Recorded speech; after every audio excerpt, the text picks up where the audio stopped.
औज़ुबिल्लाहिमिनश्शैतानिर्रजीम बिस्मिल्लाहिर्रहमानिर्रहीम। आज का जो ये प्रोग्राम है ये करियर काउंसलिंग के ताल्लुक़ से एक पैनल डिस्कशन का अहतमाम हम कर रहे हैं। तो गुलिस्तान न्यूज़ और लद्दाख एक्सप्रेस के तवस्सुत से इस प्रोग्राम को ऑर्गेनाइज़ कर रहे हैं और हमारे साथ जो दो एक्सपर्ट्स हैं, मेहमान हैं।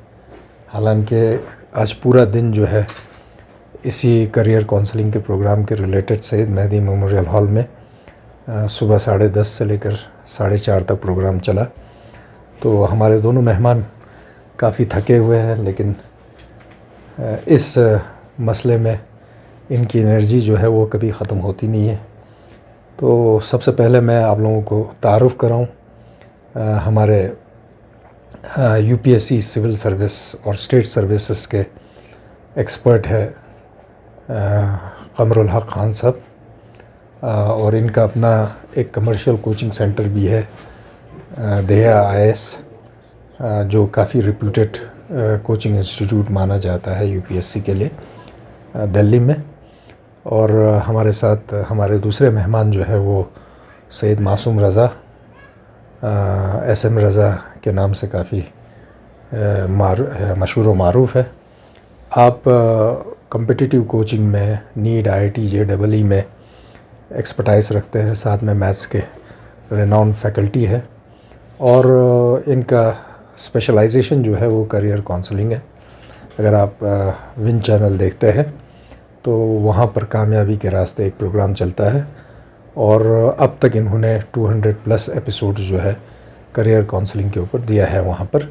तो किसी भी बच्चे को किसी भी टॉपिक के रिलेटेड अगर जानकारी चाहिए तो वो विन चैनल के यूट्यूब चैनल पर भी टॉपिक वाइज जो है वो एपिसोड्स देख सकते हैं। तो हम सबसे पहले तो आपका करगिल में खैर मकदम करते हैं और आज के इस प्रोग्राम में आपको वेलकम करते हैं। तो इंशाअल्लाह ये प्रोग्राम में भी कुछ ऐसी बातें होगी जो शायद हो सकता है कि आज दिन भर के करियर काउंसलिंग प्रोग्राम में नहीं आया हो। तो जैसे आप करगिल को देखते हैं, पूरा लद्दाख रीजन एक शेड्यूल ट्राइब एरिया है। तो एक शेड्यूल ट्राइब कैटेगरी होने के साथ साथ यहाँ के बच्चे, ख़ास करके करगिल में भी बच्चे जो है वो काफ़ी मेहनती है। हमारे यहाँ से बाहर जाके पढ़ते हैं, मेहनत करते हैं और कुछ अच्छे रिज़ल्ट्स आ रहे हैं।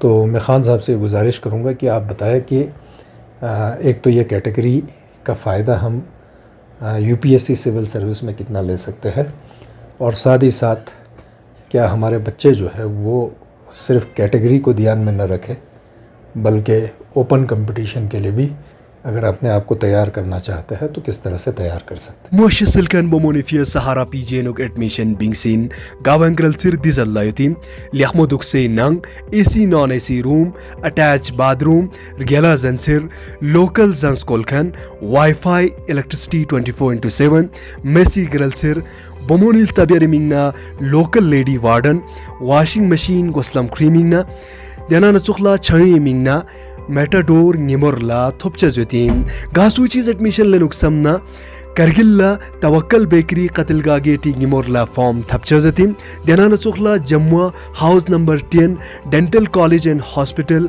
अम्फले निमोरला थोपचा ज्योतिन सल्पो बसीर तखसप बेमिंगना 8899961085। जहाँ तक लद्दाख रीजन के स्टूडेंट्स का सवाल है, हमारा परसेप्शन ये है, पिछले 15 सालों से हम कश्मीर रीजन में आते रहे हैं। कश्मीर रीजन में यहाँ के जो सिविल सर्विसेज एस्पिरेंट्स हैं, उन एस्पिरेंट्स को हमारे इंस्टीट्यूट की तरफ से और कश्मीर यूनिवर्सिटी के साथ एक एसोसिएशन के फॉर्म में हम लोग सर्विसेज देते रहे हैं। तो हमारा अपना तजुर्बा ये है कि इस रीजन के अंदर टैलेंट और पोटेंशियल की कमी नहीं है। इसलिए जो बार बार बात कही जा रही है कि लद्दाख रीजन के लोग के पास कैटेगरी का एडवांटेज है, ये एडवांटेज है और बड़ा एडवांटेज है। लेकिन इस एडवांटेज के साथ साथ हमें इस बात पर भी कॉन्फिडेंट रहना चाहिए कि हमारे बच्चों के अंदर पोटेंशियल की कमी नहीं है, टैलेंट की कमी नहीं है। बस उनके पोटेंशियल, उनके टैलेंट को एक डायरेक्शन की ज़रूरत है। अगर सही गाइडेंस मिल जाए, सही डायरेक्शन उनको मिल जाए, सही उनको सरबराही मिल जाए, तो इस कैटेगरी के एडवांटेज को वो बहुत बेहतर तरीके से एक्सप्लॉइट कर सकते हैं। जो कैटेगरी का एडवांटेज इनको मिलना चाहिए था, लेकिन सही मानों में प्रॉपर गाइडेंस ना होने की वजह से उस तरीके का वो एडवांटेज अभी तक नहीं ले पाए हैं। तो हम लोगों का कल से यही डिस्कशन हो रहा है कि किस तरीके से यहाँ के जो बच्चे हैं उनके टैलेंट को, उनके पोटेंशियल को शेप दिया जाए, डायरेक्शन दी जाए, ताकि कैटेगरी के एडवांटेज को एक्सप्लॉइट करते हुए यहाँ भी रिज़ल्ट आए और यहाँ के रीजन का ऑल इंडिया लेवल पर जो ब्यूरोक्रेसी है उसमें पार्टिसिपेशन बढ़े। और जब इस रीजन का पार्टिसिपेशन बढ़ेगा तो उन लोगों के ज़रिए इस रीजन का सोशियो इकोनॉमिक डेवलपमेंट भी होगा, इस पर पूरा भरोसा है। बहुत बहुत शुक्रिया खान साहब। तो जब आपका आज मॉर्निंग सेशन था तो तकरीबन 500 स्टूडेंट्स ने पार्टिसिपेट किया, लेकिन हमने एडवर्टाइजमेंट में 12th एंड अबव कहा था। जो अंडर ग्रेजुएट स्टूडेंट्स है, ग्रेजुएट स्टूडेंट्स है, पोस्ट ग्रेजुएट स्टूडेंट्स है, लेकिन ग्रेजुएट और under graduate students, post graduation वाले स्टूडेंट्स का नंबर बहुत कम था। लेकिन जो 12th लेवल के स्टूडेंट्स थे उन्होंने काफ़ी आपसे इंस्पिरेशन लिया, काफ़ी मोटिवेट हुए, और हम उम्मीद करते हैं कि अभी से उनका एक माइंडसेट डेवलप हुआ कि ये भी एक सेक्टर है, ये भी एक सर्विस है जिसमें हम आगे बढ़ सकते हैं। तो हमारे साथ SM रज़ा साहब हैं। तो अभी 4:30 बजे तक, बल्कि उसके बाद पर्सन टू पर्सन स्टूडेंट्स के साथ आपने इंटरेक्ट किया, उनके बहुत सारे क्वेरीज़ थे, क्वेश्चन थे। तो 5 बजे तक आपने ये सारा प्रोग्राम जो है वो डिलीवर्ड किया, और तकरीबन 800 से 900 बच्चे जो है आज के प्रोग्राम में थे, और बहुत अच्छे इंटरेस्टिंग क्वेश्चंस थे, बहुत नॉवेल क्वेश्चंस थे। अपने इलाके के ताल्लुक़ से, अपने जो इन्वायरमेंट है एकेडमिक, उसके ताल्लुक़ से भी उन्होंने बहुत सारी बातें की। तो आप जो है तकरीबन इस इंडस्ट्री में 25 साल से काम कर रहे हैं, और बहुत सारे हमारे स्टूडेंट्स जो है उनको भी आपने इससे पहले भी यहाँ पर काउंसलिंग प्रोग्राम के लिए आए, और श्रीनगर में जब आप थे तो रेगुलरली करगिल के स्टूडेंट्स से आप टच में रहते थे। तो मेरा आपसे ये सवाल रहेगा कि आमतौर पर यहाँ के बच्चे जो है वो 12th क्लास का एग्ज़ाम देने के बाद वो ड्रॉप लेते हैं 1 साल के लिए, और उसके बाद वो नीट, IIT या JEE वगैरह के प्रिपरेशन करते हैं वेरियस कम्पिटिटिव एग्ज़ाम का। और ख़ास करके NDA के ताल्लुक़ से हमारे बच्चों में इतना ज़्यादा जानकारी नहीं है, अवेयरनेस नहीं है, जो एक प्रेस्टीजियस जो है करियर ऑप्शन है। तो आप किस तरह से इन बच्चों को ये बताएं कि आप 12th के एग्ज़ाम पास होने तक इंतज़ार ना करें, किस क्लास के लेवल से एक बच्चे को इस तरह के कम्पिटिटिव एग्ज़ाम्स के लिए तैयारी करनी चाहिए, और किस तरह से उनको तैयारी करनी चाहिए? बहुत बहुत शुक्रिया नासिर भाई, और तमाम नाज़रीन को सलाम अलैकुम। और बड़ा अच्छा एक आज सेशन रहा, और ऑल प्राइवेट स्कूल एसोसिएशन ने बहुत अच्छा प्रोग्राम मुनक़िद किया, और ज़ाहिर है कि इस तरह के प्रोग्राम लगातार होने भी चाहिए, क्योंकि जानकारी जितनी पहले बच्चों तक पहुंचती है, उनको अपनी जो हदफ है या टारगेट है या मंजिल है उसको अचीव करने में उतनी आसानी होती है। कुछ सवाल जो आ जाए, आपके सवाल का जवाब देने से कबल मैं एक बात रखना चाहूँगा इस चैनल के ज़रिए, और आपके ज़रिए ख़ास तौर से, कि वालिदैन कभी भी बच्चों के ऊपर किसी भी कोर्स को कभी थोपे नहीं। जब भी कोई रास्ता क्या लेना है बच्चे को, किस करियर ऑप्शन की तरफ आगे बढ़ना है, बच्चे की सलाहियत का, उसके इंटरेस्ट का, क्लास टीचर से मिलके सब्जेक्ट में उसके इन डेप्थ नॉलेज का, और आपके रिश्तेदार में या आपके आसपास में जो लोग कामयाब प्रोफेशनल हैं उनसे सलाह मशवरा करने के बाद तब बच्चों के लिए आप करियर में कोई ऑप्शन तलाश करें या बताएं उनको। और बच्चों से कहूँगा कि आपके वालिदैन, अल्लाह ने आपको बहुत बड़ी एक नेमत से नवाजा है। जो आपके सामने आपके वालिदैन है वो आपके लिए भला ही सोचते हैं। तो जब भी किसी भी टॉपिक पे अगर कोई डिस्कशन करना है तो आप घर में बैठें, सलाह मशवरा करें, और डिसाइड करके, जितना जल्दी डिसाइड करके अगर किसी काम के लिए आप शुरुआत करेंगे, वहाँ तक पहुँचने में उतनी ही आपको आसानी होगी। बात बहुत ही अच्छी आपने रखी है। आज हम लोगों ने करियर काउंसलिंग के प्रोग्राम में ये बच्चों ने सवाल नहीं रखा था, तो इस चैनल के ज़रिए मैं बोलना चाहूँगा कि IIT JEE एडवांस आप सिर्फ 2 अटैम्प्ट लिख सकते हैं। ये बड़ा इंटरेस्टिंग एक इन्फॉर्मेशन पेरेंट के लिए, बच्चों के लिए होगा। और वो 2 अटैम्प्ट भी हमें समझना होगा कि वो 2 अटैम्प्ट कौन से 2 अटैम्प्ट होते हैं। पहला अटैम्प्ट उस साल को माना जाता है जिस साल आप 12 बोर्ड का एग्ज़ाम लिख रहे होते हैं, चाहे आप IIT JEE एडवांस का पेपर फेस करें या ना करें। तो अब आप सोचिए कि अगर आपने अपने बच्चे को इस तरह से किया, या बच्चा इस तरह से चल रहा हो कि 12th कंप्लीट करने के बाद तब वो JEE की प्रिपरेशन करता है, तो ध्यान रखेंगे ऐसे बच्चों के लिए सिर्फ 1 अटैम्प्ट बच जाता है। अब वो ज़माना नहीं रहा कि आप 12th पास करने के बाद तब आप गैप दे के प्रिपरेशन करें। अपने बच्चों को बहुत पहले आप इसके लिए तैयार करने की कोशिश करें।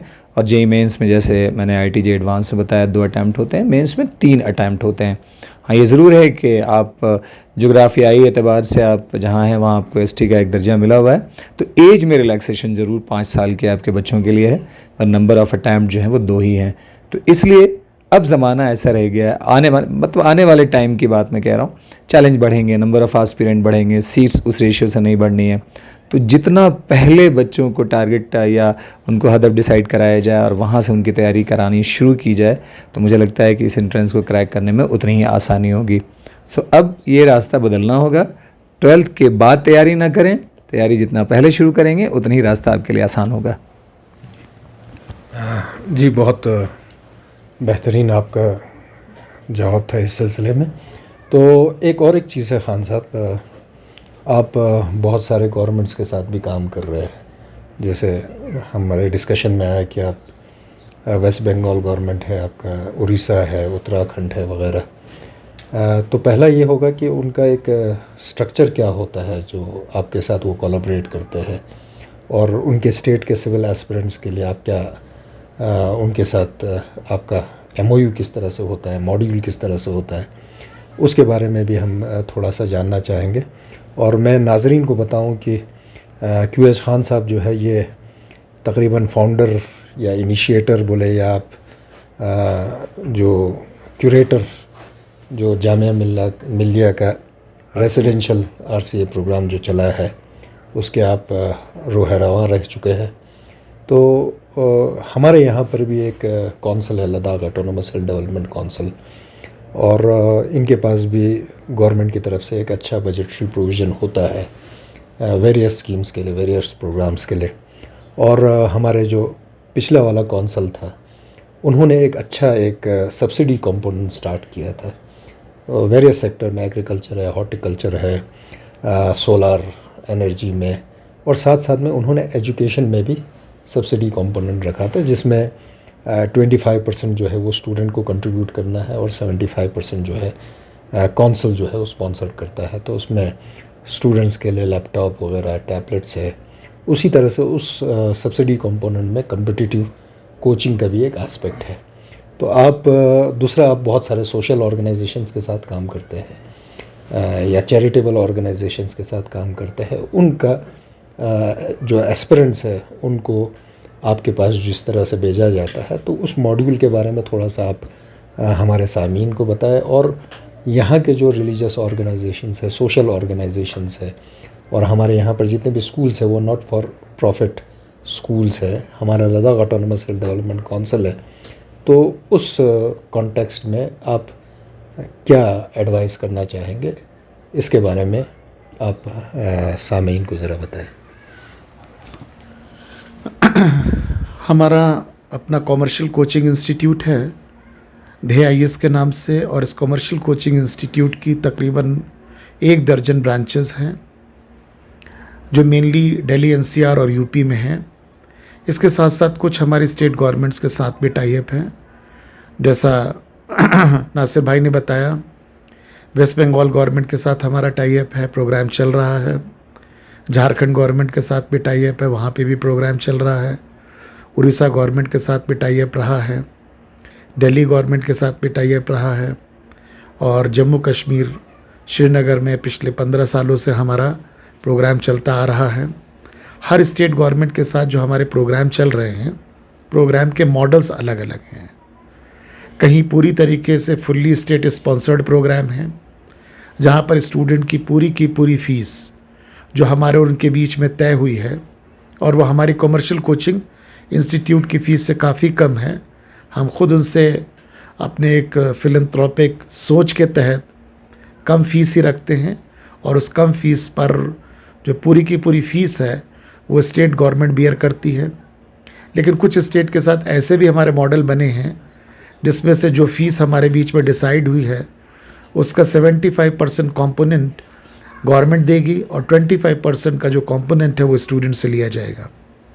साथ ही साथ कुछ स्टेट के साथ हमारे ऐसे मॉडल भी हैं जिसमें स्टेट गवर्नमेंट जो एस्पिरेंट्स हैं, जो स्टूडेंट्स हैं, उनको रेजिडेंशियल कैंपस भी प्रोवाइड करती है।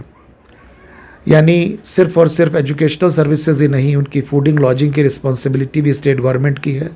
ये डिपेंड करता है कि उस गवर्नमेंट के पास रिसोर्सेज कैसे हैं। हमारा ऑब्जेक्टिव ये है कि किसी तरीके से बच्चों को कोच करके, बच्चों को एकेडमिक सपोर्ट देकर उनके मेहनत को रिज़ल्ट में कन्वर्ट किया जाए। तो यहाँ पे भी किस तरीके का मॉडल होना चाहिए, उसके लिए हम लोगों को तफसीली डिस्कशन की ज़रूरत है, मशवरे की ज़रूरत है, और फिर यहाँ की सिचुएशन को देखते हुए हम लोग इंशाल्लाह एक ऐसे मॉडल पर पहुँचने की कोशिश करेंगे जो मॉडल हमारे, आपके और बच्चों के लिए विन विन हो। और ऑब्जेक्टिव ये होना चाहिए कि बच्चों को ज़्यादा से ज़्यादा फ़ायदा पहुँच सके, बच्चों के एफ़र्ट्स रिज़ल्ट में कन्वर्ट हो सके, उनको सही गाइडेंस मिल सके, उनको सही डायरेक्शन मिल सके। जी, मैं इस पर एक बात और ऐड करना चाहूँगा, क्योंकि आप 25 ईयर्स से सिविल सर्विस कोचिंग वगैरह जो है उसमें आप इन्वॉल्व हैं। आमतौर पर जो हमारा रूरल सेक्टर है या रिमोट एरियाज़ है, उनका एक परसेप्शन है कि यूपीएससी क्रैक करने के लिए आपका एजुकेशन बड़े बड़े मेट्रोपॉलिटन सिटीज़ में हो, आप कॉन्वेंट स्कूल्स में हो, आपका लैंग्वेज के ऊपर बहुत कमांड हो, जैसे वहाँ पर आपको ऐसे लिखना पड़ता है।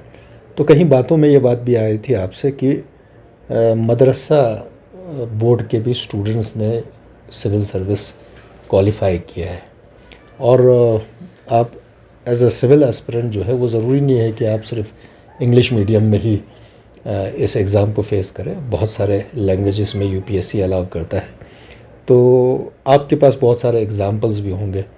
वो एग्ज़ाम्पल्स अगर आप शेयर करें तो हो सकता है कि लोगों का जहन में ये बात जो है कि भाई दूर दराज इलाके के लोग जिनका एलिमेंट्री एजुकेशन अच्छा नहीं हुआ होगा, सेकेंडरी एजुकेशन अच्छा नहीं होगा, उनके लिए शायद ये एग्ज़ाम बहुत ही डिफ़िकल्ट है, बहुत ही टफ़ है। ये हमारे लोगों में आमतौर पर ये परसेप्शन बना हुआ है। तो इसके लिए आप क्या कहें? देखिए, सिविल सर्विसेज की जो पोजीशन है, जो कैरियर है, ये हिंदुस्तान का सबसे प्रेस्टीजियस कैरियर ऑप्शन माना जाता है, और हकीकत में ऐसा है भी। और जब कोई चीज़ बहुत इम्पॉर्टेंट हो जाती है, बहुत प्रेस्टीजियस हो जाती है, तो उसको लेकर बहुत सारे मिथ्स भी पैदा हो जाते हैं, गलत परसेप्शंस भी डेवलप हो जाते हैं।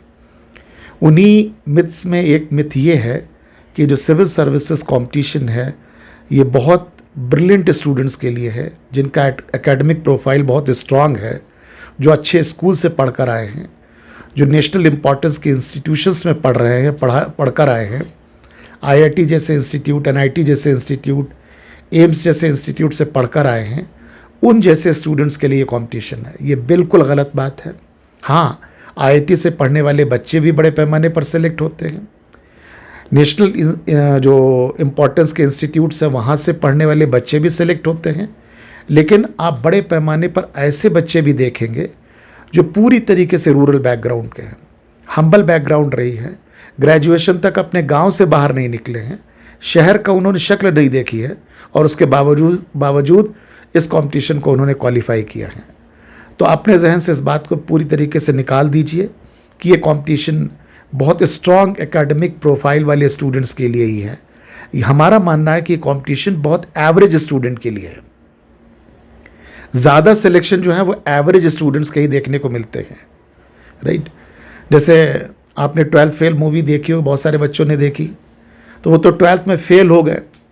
मनोज शर्मा जिनको लेकर ये बायोपिक बनी, वो 12th में फेल हो गए, और 12th में फेल होने के बाद फिर ग्रेजुएशन करके उन्होंने तैयारी शुरू की और उन्होंने क्वालिफाई कर लिया।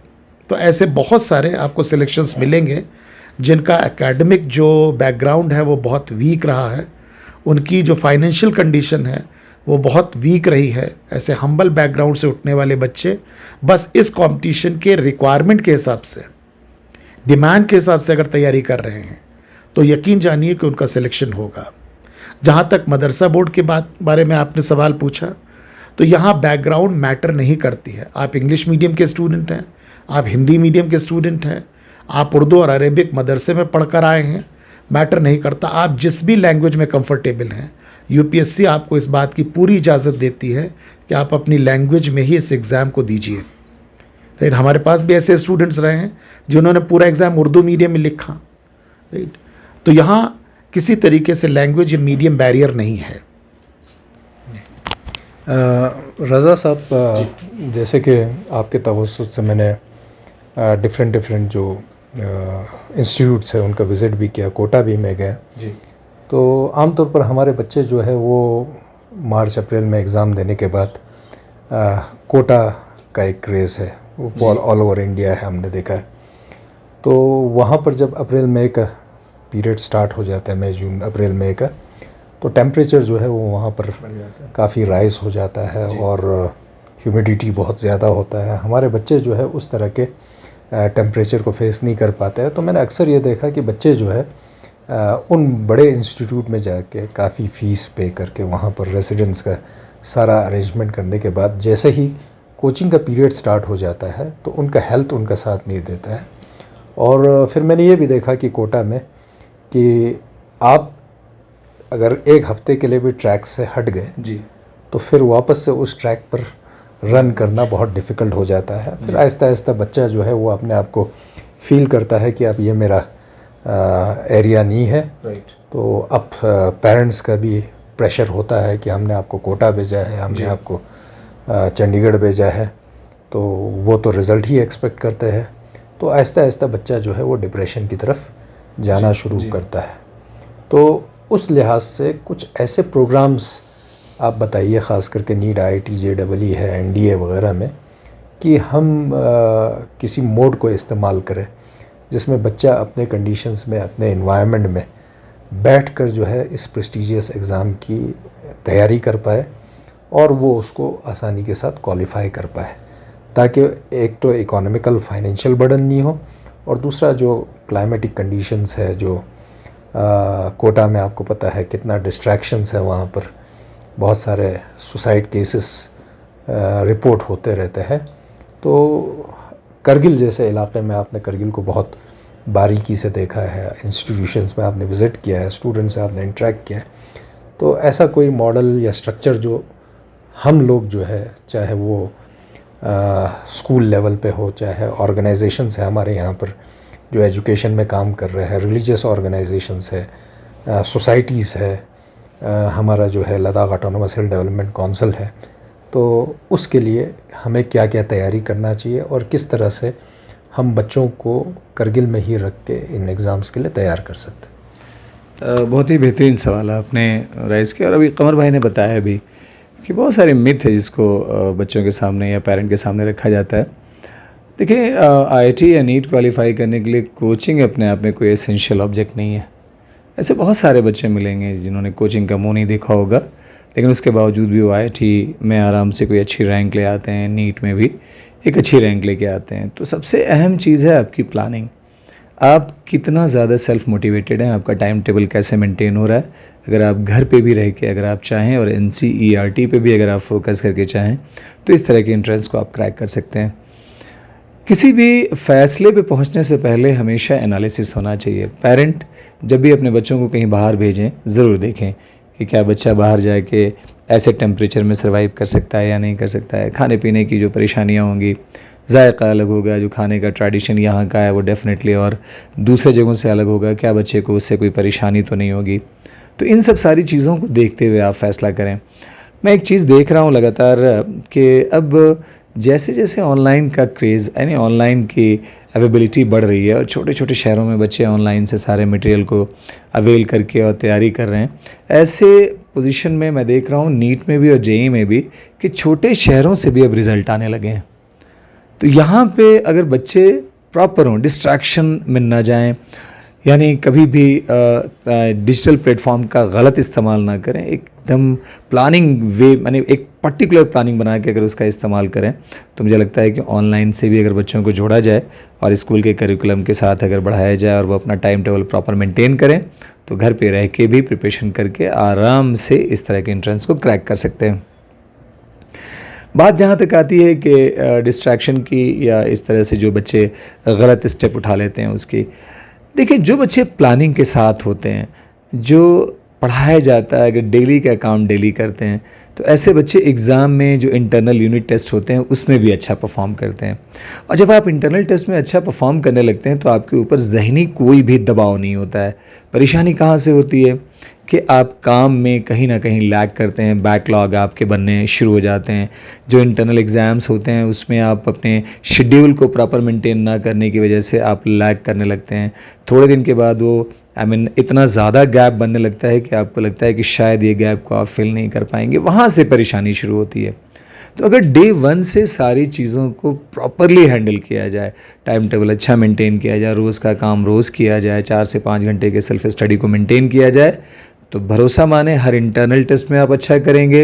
हर इंटरनल टेस्ट में अच्छा करेंगे तो आप मोटिवेटेड भी रहेंगे और उसी मोटिवेशन के साथ जब आप आगे बढ़ेंगे तो खुशी खुशी ऐसे एग्ज़ाम्स को आप क्रैक करेंगे। तो ये सारी चीज़ें डिपेंड इस बात पे करेंगी कि आप प्लानिंग कैसे करते हैं। तो पेरेंट को भी किसी चीज़ की तरफ जब कदम बढ़ाना है तो आप भी एनालाइज करें, लोगों से सलाह मशवरा करें और बच्चों से भी मैं कहूँगा कि जो आज का काम है उसे आज ही कंप्लीट करें।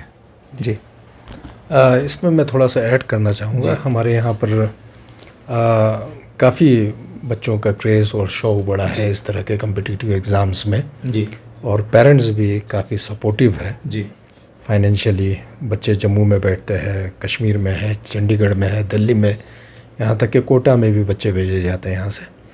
लेकिन ये होता है कि उनका एक अटैम्प्ट में अगर क्वालिफाई नहीं होता है तो रिपीटेडली वो अटैम्प्ट करते रहते हैं। जी जी तो कुछ ऐसे बच्चे देखे हमने जो 3-3 साल से 4-4 साल से वो अटैम्प्ट कर रहे हैं।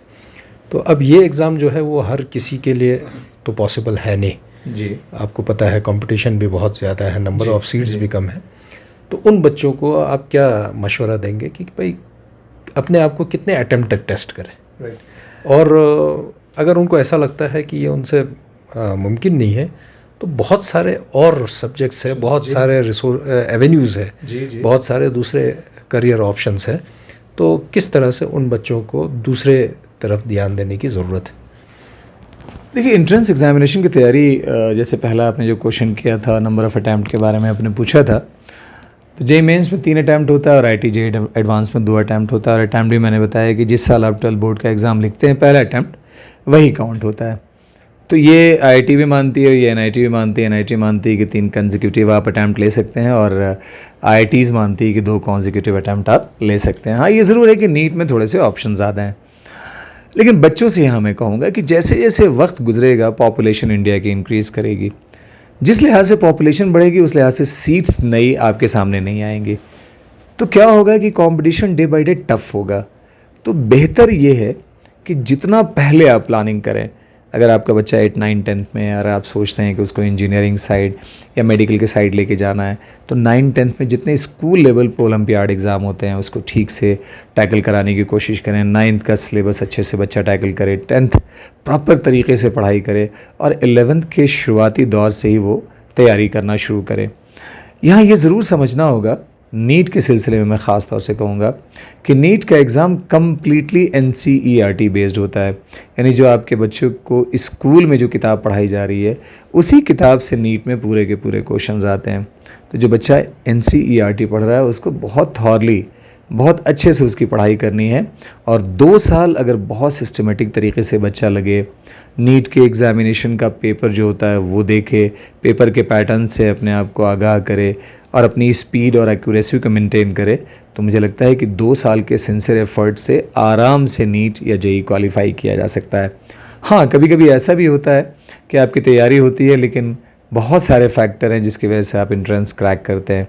हो सकता है कोई एक ऐसा फैक्टर हो जो उस दिन आपके फेवर में नहीं हो, तो अगर ऐसा होता है तो 1 अटैम्प्ट और आप सोच सकते हैं। अदरवाइज जैसे नासिर साहब ने कहा बहुत सारे करियर में ऑप्शन है। अगर आप बायो के थ्रू चल रहे हैं तो MBBS BDS अगर आपके पास नहीं होता है तो BUMS BHMS एंड BAMS का ऑप्शन आपके पास है। पैरामेडिकल में बहुत सारे कोर्सेज़ हैं, बीएससी नर्सिंग के आपके पास कोर्सेज़ हैं, बीए एमएलटी के कोर्सेज़ आपके पास हैं, फिजियोथेरेपिस्ट के कोर्स आपके पास हैं। अगर ये नहीं होता है तो आगे चल के आप बायोटेक की तरफ आप निकल जाएं। माइक्रोबायोलॉजी आने वाले टाइम में आपके लिए बहुत अच्छा करियर ऑप्शंस क्रिएट कर सकती है। इसी तरह से बायोटेक्नोलॉजी के बाद माइक्रोबायोलॉजी, जैसे मैंने बताया, बायो इन्फॉर्मेटिक्स साइंसेज़ में अपना आप करियर बना सकते हैं, क्योंकि आपका एरिया बहुत फर्टाइल लैंड है। आने वाले टाइम में हॉर्टिकल्चर, सेरिकल्चर में बहुत सारे स्कोप्स आएंगे, उस तरफ आप बढ़ सकते हैं। वेटनरी साइंसेज़ की तरफ आप बढ़ सकते हैं, एग्रीकल्चर साइंसेज़ की तरफ बढ़ सकते हैं, फिशरीज साइंसेज़ की तरफ आप बढ़ सकते हैं। तो बहुत सारे ऑप्शन हैं। सिर्फ ये हमारी कमी है कि हम ये समझते हैं कि अगर बायो हमने लिया तो नीट या एमबीबीएस या बीडीएस के अलावा कोई ऑप्शन नहीं है। तो बहुत सारे, न्यूटन से किसी ने एक बात कही कि आपने फिज़िक्स में इतनी सारी आपने रिसर्च कर दी है, मैथ्स में बाइनोमियल थ्योरम में आपने रिसर्च किया, आपने तो आने वाले साइंटिस्ट के लिए कुछ छोड़ा ही नहीं। तो न्यूटन ने बड़ी अच्छी एक बात कही कि दुनिया एक समुद्र है, इन्वेंशंस का एक समुद्र है, उस समुद्र से मैंने कुछ सीप और मोती निकाले हैं, अभी तो बहुत सारी चीज़ें बची हुई हैं। तो ये हमारी कमी है कि हम समझते हैं कि बायो लेने के बाद एमबीबीएस या बीडीएस के अलावा कोई ऑप्शन नहीं है। ऑप्शंस बहुत सारे हैं, लोगों से पता करें, उसमें भी आपके करियर के बहुत सारे ऑप्शंस आ सकते हैं। जी खान साहब, क्योंकि आप ये रेसिडेंशियल कोचिंग जो है ख़ास करके यूपीएससी के, उसमें भी आपका काफ़ी एक्सपर्टाइज रहा है, तो और बहुत सारे माइनॉरिटीज़ के लिए प्रोग्राम्स हैं, गवर्नमेंट के भी प्रोग्राम्स है और दूसरे जगहों पर भी, स्टेट लेवल के ऊपर भी इस तरह से प्रोग्राम है, जैसे हज कमेटी का भी प्रोग्राम है। तो हमारे लद्दाख में जो है वो पॉपुलेशन जो है वो मुस्लिम और बुद्धिस्ट पॉपुलेशन है, और दोनों जो है वो माइनॉरिटी में आते हैं। तो कहाँ कहाँ पर बच्चा जो है वो कब कब इन एग्ज़ाम्स के लिए किस तरह से तैयारी करे, किस तरह से अप्लाई करे, और जैसे वो एक स्क्रीनिंग एग्ज़ाम लेते हैं उसकी तैयारी कैसे करे आफ्टर ग्रेजुएशन या पोस्ट ग्रेजुएशन, तो उसके बारे में थोड़ा सा अब हमारे सामीन को बताएं। जहाँ तक माइनॉरिटीज़ की बात है, तो हमारे मुल्क के अंदर अलग अलग खित्तों में अलग अलग जगहों पर इस तरीके से माइनॉरिटीज़ के लिए सिविल सर्विसेज की कोचिंग प्रोग्राम चलाए जा रहे हैं। जैसे एक बहुत पॉपुलर प्रोग्राम है दिल्ली में जामिया मिलिया इस्लामिया का आरसीए।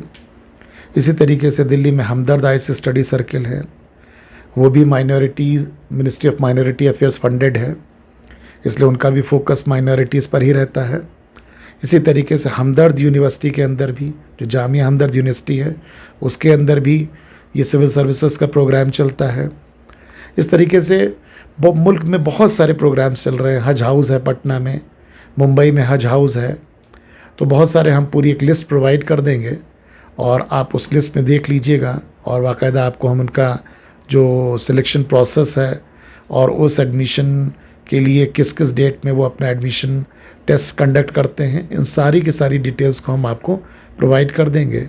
और आप देखिएगा कि यहाँ पर बच्चों को कब वहाँ पर भेजा जा सकता है। लेकिन उससे बेहतर हमारा मशवरा ये होगा कि जब इतना बड़ा रीजन है, पोटेंशियल की कमी नहीं है, टैलेंट की कमी नहीं, और हम पूरे भरोसे के साथ कह रहे हैं, 15 साल का हमारा कश्मीर को लेकर, लद्दाख को लेकर कोई ख़ास तजुर्बा नहीं है, लेकिन कश्मीर को लेकर हमारा अपना तजुर्बा है, और हम इस बात को लेकर पूरी तरीके से कन्विंस्ड हैं कि जो टैलेंट कश्मीर रीजन में है, अगर वैसा टैलेंट हमें नॉर्थ इंडिया में दूसरे रीजन में मिले तो हमारे पास जो आज सिलेक्शंस है उससे कहीं ज़्यादा सिलेक्शंस होते हैं। अगर कश्मीर रीजन में ये टैलेंट है, ये पोटेंशियल है, तो हमें उम्मीद है उस एडजॉइनिंग लद्दाख रीजन में भी ऐसा टैलेंट पोटेंशियल होगा। तो rather than sending students to other places, हम यहीं ऐसी कोशिश करें कि हमारे बच्चों को दूसरे तरीके के चैलेंजेस फेस न करने पड़े, और हम यहीं पर उनके लिए वो इंतज़ाम करें और यहीं पर उनको गाइडेंस मिले और यहीं रहते हुए रिज़ल्ट प्रोड्यूस कर सकें। जी, बस आखिरी सवाल रज़ा साहब के से मैं करना चाहूँगा कि स्कूल लेवल पे बहुत सारे कंपटीशंस होते हैं, जैसे आप ओलंपियाड की बात कर रहे हैं और बहुत सारे आपने कंपटीशंस की बात किया, तो एज अ इंस्टीट्यूट जो है, जो हमारे स्कूल्स हैं, चाहे गवर्नमेंट स्कूल्स हो, प्राइवेट स्कूल्स हो, उनको किस तरह से बच्चों को उन कंपटीशंस के लिए, उन एग्ज़ामिनेशंस के लिए तैयारी करना चाहिए, और किस किस तरह के एग्ज़ामिनेशन वो 8 standard level 6 standard level onwards जो है वो फेस कर सके, ताकि उनके अंदर एक आइडिया और एक स्पिरिट डेवलप्ड हो कम्पिटिटिव एग्जामिनेशन के ताल्लुक से। देखिए, जैसे आपका बच्चा छोटी क्लास में जब होता है, ओलंपियाड एग्ज़ाम को मैं बताऊं, सपोज़ अगर आपका बच्चा 8th क्लास में है और जिस स्कूल में पढ़ता है, तो उस स्कूल में अगर 8th क्लास में 100 बच्चे हैं, तो 100 बच्चों के दरमियान आपका बच्चा कहाँ पे स्टैंड करता है, उसके रिज़ल्ट से आप अंदाज़ा लगा सकते हैं।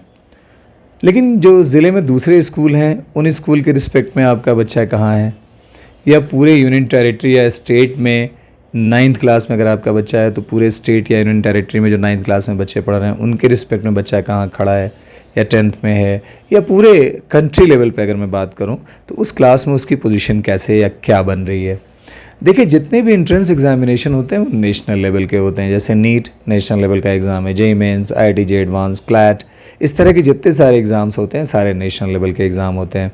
आपके बच्चों का मुकाबला पूरे मुल्क के बच्चों से, जब वो 12th में होगा, 12th के बाद एंट्रेंस दे रहा होगा, तो उस एज ग्रुप के, उस एकेडमिक क्वालिफ़िकेशन के सारे बच्चों से होगा।